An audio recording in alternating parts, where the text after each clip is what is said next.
Star Trek The Next Generation, Starfleet Academy, Book Number 5, Atlantis Station, Chapter 11. "What's going on?" Lissa asked, a low growl like the roar of a cargo shuttle's engine built up behind them. "Landslide," Geordi had to shout. "We're going along for the ride." The Aqua shuttle bounced, tossing Geordi against his safety harness. The shuttle's headlights traced drunken arcs through the water, showing him first a blurred jumble of rocks and dirt, then an empty expanse of cold water. "What does Honorable Geordi propose to do?" Yoshi asked. "Has Surface Station dispatched rescue squads?" "I don't know." Geordi reached for the call button. Took 3 tries to hit it. An empty hiss answered him, punctuated by the crackle of interference from the station's automatic data relays. They were on their own. A loud crash sounded from outside and below them. The shuttle dropped sharply, then rebounded and traced a half circle through the water. A large chunk of bulkhead pinwheeled past them, tumbling end over end into the darkness. They landed hard, jerked sideways, and bounced again. The shuttle's frame groaned, protesting the abuse. Rocks and debris clanged against the shuttle's hull, almost deafening Geordi with their noise. He gripped the sides of his seat, holding on while the shuttle slammed into the seafloor and recoiled 4 more times. How much abuse could the little ship take? It was well designed and ruggedly built, but he didn't know any design criteria which covered this situation. "When we stop moving, I'm going outside." One at a time, he wiped his palms on his legs. "You don't have time for the jitters now," he told himself. "The grapples wouldn't let go." "That is dangerous undertaking," Yoshi replied. The shuttle jerked sideways, throwing them against the restraints. Yoshi gasped for breath. "I too will go.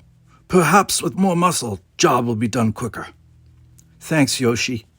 Geordi was surprised at how much better Yoshi's offer made him feel.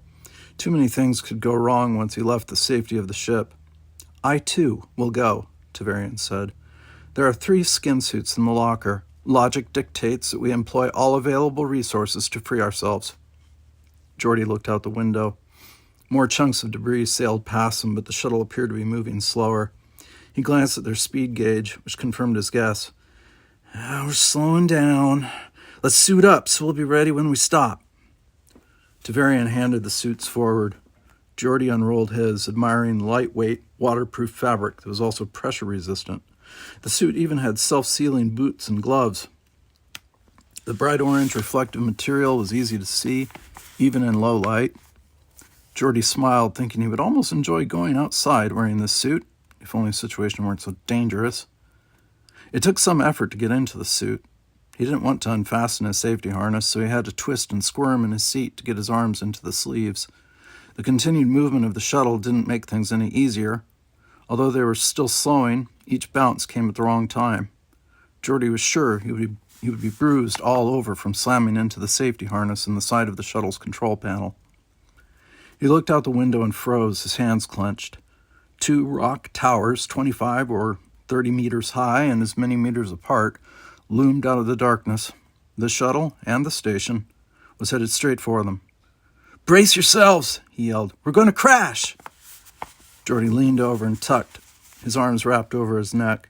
The shuttle slewed to one side, throwing him against his harness. Then, with a terrifying shriek of protesting metal and a deafening crunch, he was tossed around in his seat. The shuttle vibrated from the impact. When he realized they were no longer moving, Geordi lifted his head. Behind him, he heard the sounds of the other cadets as they sorted themselves out. "Is everyone okay?" he called.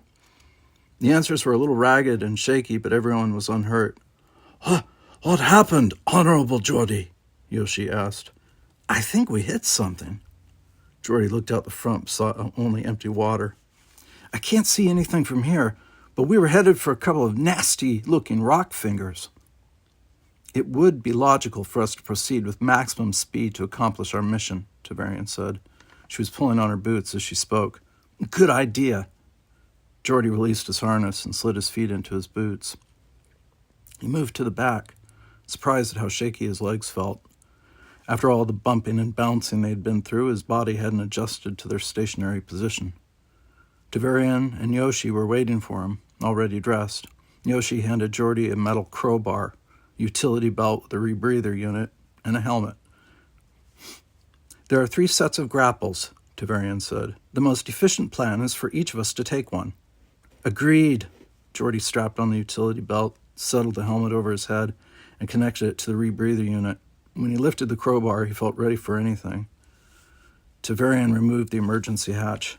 The small round opening was protected by a force field that kept the water out of the shuttle while allowing divers to pass through. Geordi stepped through the hole. Tavarian and Yoshi followed him. Geordi clipped his safety line to an anchoring pad.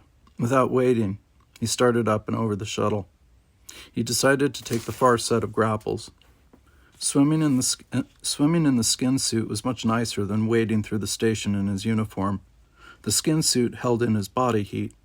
He could swim for several hours before becoming dangerously chilled, even at this depth. If not for their danger, swimming in the deep ocean would have been fun. After the noise and confusion of the last few hours, it was quiet and peaceful outside the ship. From the top of the shuttle, he got his first good look at their position. The station was caught between the 2 rock spires, which reminded Geordi of the black smokers he'd explored with his robot. By sheer luck, the shuttle was between the spires, hanging over a steep slope that vanished into darkness. The last sideways jerk had kept them from being crushed against the rocky towers. Geordi drew in a nervous breath. The station's position didn't look stable. He thought about how hard they had hit and wondered how long it would be before the station's weight would break the spires. When it slid over the edge, the station would land on the shuttle and crush it. He looked toward the station and shivered. Large gaps in the domed structure marked where hull panels had been wrenched loose. Beams, metal plates, and miscellaneous equipment were strewn across the ocean floor. He saw 2 emergency airlocks, both without their escape pods. Geordi hoped that meant that some of the scientists had escaped from the station. "Enough sightseeing," he muttered to himself. He pushed off against the hull. When he reached the airlock, he caught the grapple to stop himself. The 2 large metal claws were still firmly closed around the shuttle's docking rings. The claws looked normal, except they should have been open. Taking the waterproof torch from his utility belt, Geordi played the bright light over the grapple. At first, everything seemed normal. Geordi started over, looking more carefully, and at last found the problem. The grapple's claws were twisted just enough to keep them from opening. He slid the crowbar between the claws and braced his feet against the shuttle. To his surprise, his first pull moved the claws over a centimeter. Encouraged, he tried again. It took him 5 minutes of prying with all his strength, then stopping to catch his breath. The grapples were designed to hold ships twice the size of the Aqua Shuttle, and the claws on each grapple were almost as big as Geordi himself. Even so, most of their holding power came from the magnetic fields, which he had deactivated. It had taken a lot of force to jam the grapples. Finally, the clamp opened with a shriek that set his teeth on edge. Geordi pushed the claws away from the rings. "Now to see how the others are doing," he thought. Tavarian was just pushing the claws on her grapple away from the docking ring as Geordi touched down beside her. A tremor shook the metal surface beneath his boots. "What was that?" Both of them mouthed the words at the same time. A pulse of water shoved against Geordi's shoulder. "Is the station breaking loose?" he wondered. He looked at Tavarian and realized she was thinking the same thing. They pushed off, swooping around the airlock to join Yoshi. The 3rd grapple was so badly bent that one person couldn't budge it. In the time Geordi and Tavarian had opened the others, Yoshi had barely gotten his crowbar between the claws of this grapple. Geordi and Tavarian anchored themselves beside him. Using all his strength, Geordi couldn't get his crowbar into the opening. Tavarian wiggled the tip of hers into the narrow line and threw her full Vulcan strength against it. The line spread, and she jammed her bar deeper into the gap. Geordi planted his crowbar beside Tavarian's and forced it downward. Yoshi leaned against his crowbar and pulled. Even with their combined strength, it was slow work. 1 centimeter at a time, the claws spread. Another tremor shook the shuttle, stronger than the last. A feeling of panic swept over Geordi. They weren't going to make it in time. Desperation lent him strength. He threw his entire weight onto his crowbar. A shriek of metal scraping against metal rewarded him. The claws separated and dropped away from the docking rings. Yoshi pushed off, shooting toward the hatch like an orange porpoise. Tavarian was slower and a lot less graceful. Geordi trailed behind, giving them time to go through the hatch. Halfway around the shuttle, a pressure wave caught him. Before he could regain his momentum, another pulse hit. In slow motion, one of the rock spires toppled over and vanished. Behind him, the station skidded closer to the edge. Geordi activated his belt winch. It reeled in his safety line, hauling him through the water. He pointed his hands ahead of him, trying to minimize the resistance and maximize his speed. Nothing could stop the station from going over the edge now. They had a very little time to get the shuttle free. When he got to the emergency hatch, Tavarian was waiting. She dragged him through the opening. Geordi raced for the cockpit while Yoshi closed the hatch. Another tremor rocked the shuttle. Geordi threw himself into the pilot's seat and powered up the engines. This time, the thrusters pushed them away from the station. Violent currents tossed the shuttle about. Geordi fought to keep the unpredictable water movement from slamming them into the seafloor. On the view screen, the station skidded to the edge, balanced for a moment, and then fell, pinwheeling onto its roof. It slid out of sight, gathering speed. More pressure waves buffeted the shuttle. Geordi fought to hold the ship steady until the water calmed. Then, finally, he flipped the shuttle and pointed it toward the surface. He engaged the autopilot, setting it to warn him if they encountered anything unusual. After confirming their heading, he headed aft to take off his skin suit and get some hot soup. Chapter 12. The trip to the surface took several hours. As they rose, the computer slowly reduced the cabin pressure and changed their air to surface normal. After all their adventures, they didn't need to get the bends by coming up too fast. For most of the time, Geordi dozed in the pilot's seat. The autopilot was doing its job, but he was afraid something might go wrong. He called the surface station several times during the first hour, but the empty hiss of static was the only response. Finally, he gave up. Either something was blocking the signals or the station's communications were out. It was after midnight local time when the shuttle reached the ocean's surface. Geordi looked out over the moonlit water, thinking he'd never been so glad to see anything. Then he caught his first sight of Isla del Fuego. He tapped his visor, checking to see that he was receiving its signals correctly. "Oh, wow!" Lissa swung herself into the co-pilot seat and stared out the front window. Isla del Fuego was living up to its name. The volcano was in full eruption, with streams of red lava snaking down its sides. Clouds of steam billowed upward, where the molten rock entered the ocean. The bright moonlight turned them shades of pearl and silver. Geordi tried again to reach the surface station. As he expected, no one answered. The station had either been evacuated or destroyed by the lava. He switched to the general Starfleet frequency and tried to raise the Academy. To his surprise, Lieutenant Moldov answered. "It's about time you reported in, Cadet LaForge. Complete your assignment and return to base immediately. Moldov out." "What do you mean by that?" Lissa asked. A puzzled frown wrinkled her forehead. "Beats me." Geordi felt as confused as Lissa looked. Their assignment had carried no instructions that covered this possibility. He guessed that Lieutenant Moldov meant they should gather as much data as possible before returning. Their voices woke the others. The cadets clustered around the window. Geordi took the shuttle in closer to give them a better view and to record the scene with their scanners. He didn't get too close, though. After all their adventures, he wasn't going to risk anything happening to the shuttle. "It would seem that the intense earthquakes have triggered a full-scale eruption," Tavarian said. "It is a most spectacular sight." "That's for sure," Geordi grinned. Seeing the volcano erupt almost made up for the rest of their trip. "Someday, perhaps, we will know enough to predict precisely when such eruptions will occur." Tavarian paused. The evidence that suggested this eruption might occur allowed too many interpretations.